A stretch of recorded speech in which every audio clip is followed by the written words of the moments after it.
तो जो भगवान का नाम निरंतर रटते उनमें दिव्य शक्ति जागृत हो जाती। जैसे दो लकड़ियों के बार बार घर्षण से अग्नि उत्पन्न हो जाती शक्ति। देखो ना, दो पत्थरों को आप रगड़िए तो उनमें चिंगारी पैदा हो जाएगी। तो दिव्य चिदानंदमय नाम जब हमारी जिह्वा पे रगड़ होती है तो उसमें ऐसी महान शक्ति जागृत होती। ज्ञान, भक्ति, वैराग्य, विपत्ति, दुख का नाश सब। भगवान कितने समीप है, आपके समीप इतने कि उनसे ज्यादा कोई समीप नहीं है, बहुत नजदीक। जो अनुभव करना चाहो, हमारे प्रभु की यही मानता है। इस खंबे में है तो यही मिलेंगे आपको, और हृदय में है तो यही हृदय में मिलेंगे, और बद्री नारायण में मिलेंगे तो बद्री नारायण में ही मिलेंगे। जहां जैसी भावना करोगे वैसे ही भगवान मिलेंगे। और सर्वत्र है तो सर्वत्र, फिर यहां भी है। नाम जप सब कुछ इसी से प्राप्त हो जाएगा, विश्वास कर लीजिए। तो लोग पूछते हैं कौन सा नाम जप करें, तो पहली बात है कि जो आपके गुरु ने नाम दिया है वो नाम जप करो। यदि आपने गुरु नहीं बनाया तो जो नाम आपको भगवान का प्रिय हो, राम कृष्ण हरि शिव, जो नाम आपको प्रिय हो नाम जप करो। वो आपको गुरु से मिला देगा, गुरु मंत्र दिलवा देंगे, वो आपको भगवत प्राप्ति का सब वही नाम करवा देगा। आप शुरू तो करो नाम जप करना। जिनको सौभाग्य से गुरु मिल गए हैं, अपने गुरु के द्वारा दिए हुए नाम पर आसक्त हो जाओ। और मन का एक स्वभाव है, ये बगल में कुछ लेके चलने का स्वभाव है, गुरु से हटकर कुछ लेके चलने का। ये स्तोत्र ले लें, ये नाम ले लें, ये इसका स्वभाव है। इसी स्वभाव को हटाना है। गुरु ने कहा राम तो राम, गुरु ने कहा राधा तो राधा जीवन, उसी से आप देख लेना सब कुछ प्राप्त हो जाएगा। नाम की बड़ी महिमा है। विभिन्न ग्रंथों में भगवान के विभिन्न नामों को गाया गया है। जो तुम्हें नाम प्रिय लगे, और भगवान के अनंत नाम हैं। सभी भगवान के नाम समान बलशाली हैं, पर विशेषता होती गुरु प्रदत्त नाम में। जैसे गोस्वामी जी को राम नाम सर्वोपरि, चैतन्य महाप्रभु कृष्ण नाम सर्वोपरि, हरिवंश महाप्रभु राधा नाम सर्वोपरि, कोई हर्ज नहीं। उसी एक परम तत्व के अनेकों नाम हैं, जिसको जो प्रिय लगे खूब पकड़ लो उस नाम को, जोर से बार बार उसे जपो। तो जो भगवान का नाम निरंतर रटते उनमें दिव्य शक्ति जागृत हो जाती। जैसे दो लकड़ियों के बार बार घर्षण से अग्नि उत्पन्न हो जाती शक्ति। देखो ना, दो पत्थरों को आप रगड़िए तो उनमें चिंगारी पैदा हो जाएगी। तो दिव्य चिदानंदमय नाम जब हमारी जिह्वा पे रगड़ होती है तो उसमें ऐसी महान शक्ति जागृत होती। ज्ञान, भक्ति, वैराग्य, विपत्ति, दुख का नाश सब।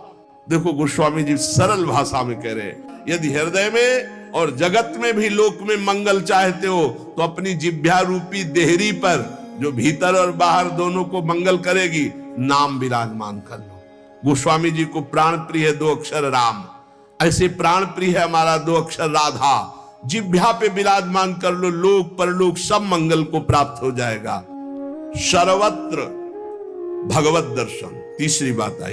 पहला आया अपने इष्ट के अनन्य, दूसरा कैसे हो तो बोले निरंतर नाम जप करो, और तीसरा सर्वत्र भगवत दर्शन। ये सर्वोत्तम बात है। चाहे वो चांडाल हो, पशु हो, पक्षी हो, जड़ हो, चैतन्य हो, जहां तुम्हारी दृष्टि पड़े तो उसमें देखने की कोशिश करो, इसमें भगवान श्री हरि विराजमान है। जैसे दूर से पड़ी हुई रस्सी सांप दिखाई देती है, न सांप पहले था ना बाद में रहेगा, बीच में भास रहा है, और बीच में है रस्सी, भास रहा है सांप। ऐसे ही ये संसार पहले नहीं था, बाद में भी नहीं रहेगा, बीच में भास रहा है, और है श्री कृष्ण, है प्रभु, और भास रहा है संसार। ये झूठा भ्रम हो गया। ये स्त्री है, पुरुष है, जड़ है, चैतन्य, एकमात्र भगवान बना हुआ है, जो सब में मुझको देखता है और मुझ में सबको देखता है। वो मेरे नेत्रों से कभी ओझल नहीं होगा, मैं उसके नेत्रों से कभी ओझल नहीं होगा। और एक श्लोक आता है कि मैं किसी में प्रवेश नहीं हूं, कोई मेरे में प्रवेश नहीं। वही यहां कह रहे हैं, नहीं आधार नहीं को हरि महा। अब क्या मतलब है इसका? बोले इसका मतलब है जैसे कहा जाए बर्फ में पानी नहीं है और पानी में बर्फ नहीं है, बात कैसी रहेगी? क्योंकि बर्फ ही पानी है, पानी ही बर्फ है, भेद ही नहीं है। तो कहा जाए बर्फ में पानी प्रवेश नहीं कर सकता और पानी में बर्फ प्रवेश नहीं कर सकती, उसकी अलग सत्ता नहीं, बर्फ ही पानी बनी हुई है, पानी ही बर्फ है, कोई अंतर नहीं। तो कह रहे कि नहीं आधार। बोले कैसी बात कर रहे हो? बोले इसलिए कह रहा हूं कि वही वही है, दूसरा कोई है नहीं। प्रभु किसी में प्रवेश नहीं करते क्योंकि प्रभु ही है पहले से, तो किसी में प्रवेश करे? और कोई प्रभु में प्रवेश नहीं कर सकता क्योंकि कोई है ही नहीं, प्रभु ही है। स्वयं हरि जगत बने हुए हैं, सब कुछ ये हरि बैठे हैं। बस ये नेत्रों का हमारा दोष हट जाए, चश्मा बदल जाए, केवल हरि है। सिय राम मैं सब जग जानी, मानी नहीं, जानी, जान के देख के। अति समीप, भगवान कितने समीप है? आपके समीप इतने कि उनसे ज्यादा कोई समीप नहीं है, बहुत नजदीक है। इतने नजदीक है कि अपने आप से भी नजदीक हरि है, अपने आप से भी। आप अभी अपने को शरीर मान रहे हैं या मन मान रहे हैं या स्वभाव मान रहे हैं, स्थूल सूक्ष्म कारण तीनों से नजदीक भगवान है। और इतने दूर हैं कि जन्म जन्म लग जाएंगे खोजते हुए, मिलना बहुत कठिन है। क्यों? क्योंकि बाहर खोजने से नहीं मिलेंगे, अंदर डूबने से मिलते हैं। अंदर जो लौट कर डूब गया वो पा गया हीरा, और जो बाहर चाबी घर में खो गए हैं और बाहर जंगल में पूरा जीवन ढूंढो, मिलेंगे क्या? घर में लौटो, अंतर में आओ, बहिर्मुख बात छोड़ो, अंतर्मुख हो करके एक चरणदास चित्त मनंते से अकेले अंदर घुसो। कुछ लेके नहीं जाओगे, प्रेम गलियत साकरी, जितने संबंध सब ये बोझा है, नहीं ले जाओगे अंदर। अंतर्मुख अकेले होकर असंगो हम, और फिर ढूंढो तो मिल जाएगा, वही मिल जाएगा। और जब वो मिलेगा तो ढूंढने वाला नहीं रहेगा, केवल वही वो है जो अनुभव करना चाहो। हमारे प्रभु की यही मानता है, इस खंबे में है तो यही मिलेंगे आपको, और हृदय में है तो यही हृदय में मिलेंगे, और बद्री नारायण में मिलेंगे तो बद्री नारायण में ही मिलेंगे। जहां जैसी भावना करोगे वैसे ही भगवान मिलेंगे। और सर्वत्र है तो सर्वत्र फिर यहां भी है। कैसे भगवान समाये हुए हैं? जैसे दूध में घी। अब दूध में पूड़ी बनाओ, नहीं बन पाएगी। अब प्रक्रिया है, दूध को दही जमाओ, दही का मंथन करो, मक्खन निकालो, मक्खन को सिराओ, घी आ गया। ऐसे ही गुरु प्रदत्त साधना के बिना यह दृष्टि नहीं प्राप्त हो सकती। सर्वत्र श्री भगवान है। भगवान कैसे समाये हुए? पय घृत, दूध में घी के समान। जैसे अग्नि और लकड़ी, लकड़ी में कहीं अग्नि है लेकिन घर्षण करो, अरण्य मंथन उसी को तो कहते हैं। लकड़ी के घर्षण से अग्नि पैदा हो जाती। जैसे एक छोटे से बीज में पूरा वृक्ष है, उसकी डाल भी है, उसका पत्ता भी है, उसका फल भी है, लेकिन उसको जब आप भूमि पर प्रक्रिया से गाड़े, बीज अंकुरित हो, तब आपको यह अनुभव में आएगा। आनंद समुद्र भगवान ही सब रूपों में व्याप्त है। एक बार यह दृष्टि आ जाए कि सर्वत्र भगवान है, वो भव समुद्र से पार हो गया। पर इस दृष्टि में बड़ा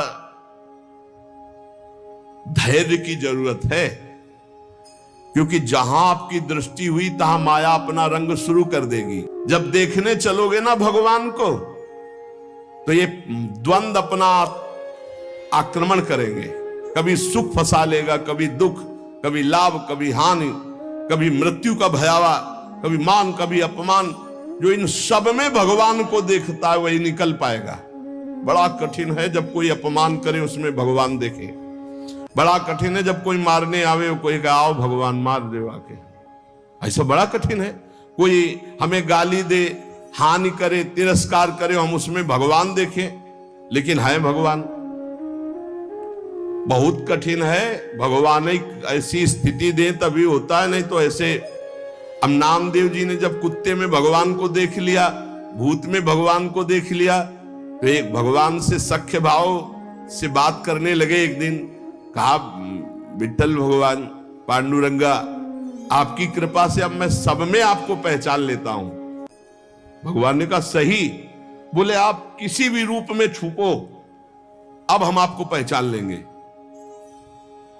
भगवान मुस्कुरा दिए। थोड़ी देर में विचार आया कि मंदिर में बैठ के भजन करने से बड़ी भीड़ हो रही, लोग आ जा रहे हैं, विक्षेप पड़ता, मंदिर के पीछे चलते हैं। अभी तक विचार नहीं आया था। अब मंदिर के पीछे जाके जो भजन में लगे, कीर्तन में, सो देखा कि 10 बच्चे आ गए, कबड्डी खेलने लगे। यहां बड़ा विक्षेप, चलो नदी किनारे चलते हैं। तो नदी किनारे जाकर कीर्तन करने लगे। अभी कीर्तन शुरू ही हुआ था कि वहां बैलगाड़ी से तंबू कनात उतरने लगी, हो हल्ला शुरू हो गया। उनके नजदीक दूर से गए, बोले यहां हम भजन करने आए थे, यहां भी उपद्रव शुरू किया। तो उसकी पत्नी गड़ासा लेके निकली, बोले हम भोजन की व्यवस्था भगवान ने कर दी है, मिल गया है, काट के अभी हम बनाते हैं, हम सब लोग खाते हैं। नामदेव जी ने कहा यहां तो मरने वाला प्रोग्राम शुरू हो गया, ये कौन लोग है जो हमें काट के खाएंगे। गड़ासा लेके दौड़ी नामदेव जी की तरफ। पति ने कहा तुम चिंता मत करो, दूसरा गड़ासा लेके वो दौड़े। अब वो नामदेव जी ने भजन तो फिर भी हो जाएगा जो जिंदा रहेंगे, और भागे मंदिर की तरफ। और सांस, और जैसे जैसे भागते पीछे पकड़ पकड़ अब पकड़ा पकड़। जब नगर में प्रवेश किया तो वहां देखा कि कोई ने फिर मंदिर में गया, कहा हा, भगवान ने कहा क्या हो गया। बोले प्रभु ऐसा ऐसा घटना घटी, पता नहीं किस देश के वो लोग थे कि वो कह रहे थे लाओ काट के खाते हैं। और वो दौड़ पड़ी उनकी पत्नी, फिर वही बोले पहचाने नहीं क्या। बोले प्रभु पहचानना क्या है, वहां इतना बड़ा गड़ासा ले। बोले रुक्मिणी जी वो थी और मैं था, और कौन था, और कोई दूसरा थोड़ी था।